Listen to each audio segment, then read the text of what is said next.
Pico फॉलला साड्या आलेल्या आहेत. म्हणलं आता पहिल्यांदा फॉलला इस्त्री करून घेते. फॉल सुकून कालच सुकाय टाकले होते पाण्यातून काढून. आता शॉपवर आले आणि फॉलला इस्त्री करून घेते. आपल्याकडे एक मुलगी येते, त्याला एकदा फॉल लावून ठेवले म्हणजे हात शिराय वगैरे ते करते. तरी एक फॉल राहिला बघा धुवायचा. हे कसं जास्त पिको फॉलच्या साड्या असं पडूच देत नाही आपलं. पिको फॉलला काय फक्त मुलगी असल्यामुळं हात शिलायला सकाळ घरी जाताना फॉल वगैरे घेऊन जाते घरी मी आणि पाण्यातून काढून टाकते. येताना घेऊन यायचं, प्रेस करायचे आणि पहिलं फॉल साड्यांना लावून ठेवायचे. मग ती आली की मी हात शिलाई वगैरे करून ठेवते साड्यांना फॉलला.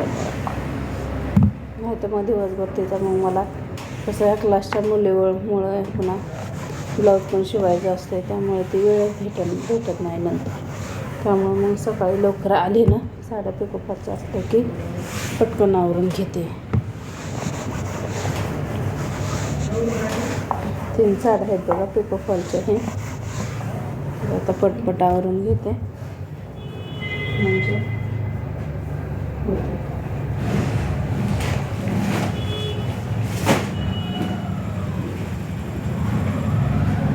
बघा. ही एक साडी पिको फॉल करायची, ही एक साडी पिको फॉल करायची.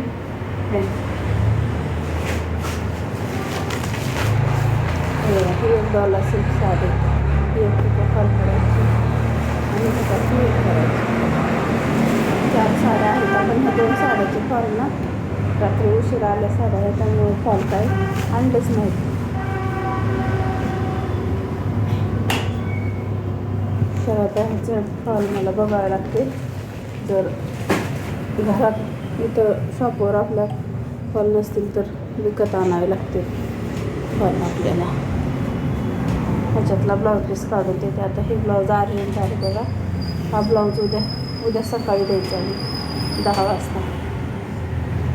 आता ह्याची थोडी कटिंग करून घेते म्हणजे कसं प्रेस करायला जरा बरं पडेल ना. प्रेस केलं ना की ब्लाऊज कट वगैरे करायला व्यवस्थित येते.